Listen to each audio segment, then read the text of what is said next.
Bonjour à tous. Aujourd'hui, on va se pencher sur un livre, une œuvre majeure, Les conditions de la Renaissance du philosophe algérien Malek Benabi. C'est un penseur vraiment profond du XXe siècle qui a proposé une analyse complètement nouvelle des défis de son époque. On va plonger directement au cœur de sa pensée avec la question qu'il a hantée toute sa vie. Au fond, qu'est-ce qu'il faut pour qu'une société, pour qu'une civilisation puisse vraiment renaître de ses cendres après une longue période de déclin? Et ce qui est vraiment audacieux chez Benabi, surtout pour son époque, c'est qu'au lieu de chercher des coupables à l'extérieur, il a retourné le miroir. Il a dit « Stop, regardons d'abord ce qui se passe à l'intérieur de nos propres sociétés ». Pour lui, le problème de fond, ce n'était pas tant la colonisation elle-même, mais une sorte de prédisposition interne, un état qu'il a appelé la colonisabilité. C'est un concept clé. En gros, c'est une sorte de décomposition intérieure, sociale, spirituelle, qui rend une société vulnérable, apte à être dominée. Et ça nous amène à cette phrase, une phrase choc qui résume toute sa pensée. Pour cesser d'être colonisé, il faut cesser d'être colonisable. Autrement dit, la vraie libération, elle n'est pas juste politique, c'est d'abord un processus intérieur. C'est une transformation de l'âme. Alors attention, il faut bien comprendre. Le but, ce n'est pas du tout de blâmer la victime, loin de là. C'est un appel radical à la prise de conscience, à l'auto-responsabilisation. C'est une invitation à une transformation qui doit, obligatoirement, venir de l'intérieur. Benabi, pour illustrer ça, il utilisait une image très parlante. Imaginez un malade qui ignore la cause réelle de sa maladie. Que fait-il?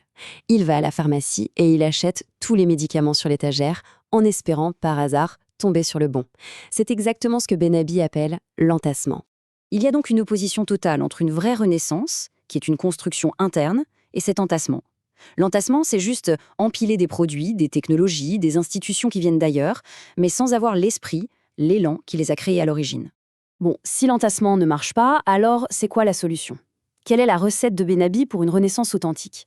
Eh bien, il nous donne une sorte de formule avec des ingrédients bien précis. Le tout premier ingrédient, le point de départ de tout, c'est l'homme. Et attention, pas juste l'homme au sens démographique, non. C'est l'individu dans toutes ses dimensions, psychologiques, culturelles, spirituelles. C'est le potentiel humain brut. Deuxième ingrédient, le sol. Mais là encore, ce n'est pas simplement un territoire géographique ou des ressources. Pour Benabi, le sol, c'est la scène de l'histoire. C'est le cadre qui va modeler un peuple, qui va lui donner ses possibilités. C'est la terre qui nourrit, au sens propre comme au figuré. Et enfin, troisième ingrédient de base, le temps. Le temps, ce n'est pas juste les jours qui passent, c'est le capital historique, c'est l'héritage, la conscience de sa propre histoire, c'est le stock d'expériences qui permet de construire l'avenir. Alors voilà, on a l'homme, le sol et le temps. La question c'est, est-ce que ça suffit pour créer une civilisation? Pour Benabi, la réponse est un grand non. Ces trois éléments, aussi essentiels soient-ils, restent inertes par eux-mêmes. Il manque quelque chose, il manque le liant, le catalyseur, il manque l'étincelle qui va prendre ces trois ingrédients et provoquer la grande synthèse historique. Et ce catalyseur, qu'est-ce que c'est? C'est une idée. Mais attention, pas n'importe quelle idée. Une idée force, une idée tellement puissante qu'elle peut transformer l'âme d'une société et lui donner un but qui la dépasse. Et pour lui, cette idée est quasiment toujours d'origine religieuse. Et c'est là que ça devient fascinant. Benabi met en scène un combat permanent entre cette idée, qui donne la vie, et son contraire, son double maléfique, l'idole. L'idée pousse à l'action, au devoir, au changement intérieur. L'idole, elle, pousse à la passivité, à l'attente d'un miracle extérieur. Pour rendre ça concret, il prend un exemple qu'il a bien connu, le mouvement de réforme islam en Algérie. Au début, c'était l'exemple parfait de l'idée en action. Ce mouvement s'est concentré sur le renouveau intérieur, l'éducation, la lutte contre les superstitions, la dignité, et ça a provoqué une vraie petite renaissance culturelle. Mais, et c'est là tout le drame qu'il décrit, cette belle dynamique s'est brisée. Le mouvement a pivoté. Il s'est mis à courir après des idoles politiques. Pour Benabi, on a remplacé l'amulette par le bulletin de vote et le difficile travail sur soi par la promesse facile de solutions miracles venues de la politique. On voit bien que ce combat, cette tension permanente entre l'idée qui construit et l'idole qui paralyse, c'est vraiment la clé de voûte de toute l'analyse de Benabi sur la santé et la maladie des sociétés. Et tout ça nous mène à son grand modèle, le cycle de vie d'une civilisation qui suit une trajectoire en 3 temps. D'abord, la phase spirituelle, l'étincelle de l'idée, ensuite la phase rationnelle, où on construit, on organise, et enfin la phase instinctuelle, quand l'élan de départ s'épuise et que les instincts primaires reprennent le dessus. C'est le déclin.